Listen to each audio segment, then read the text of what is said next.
Hello everyone, I will teach you how to win every battle of Pixeltap. Okay.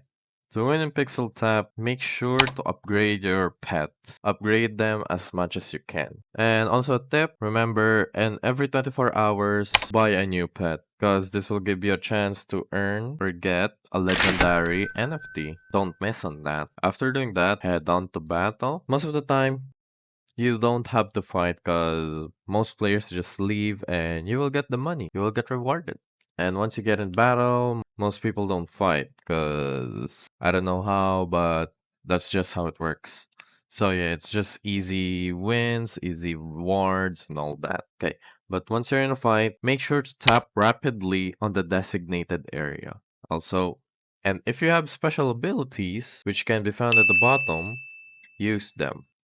Maximize them to win your battles fast and efficiently. Then proceed on this tab on the kicks. Yeah, defend yourself, kick them, okay?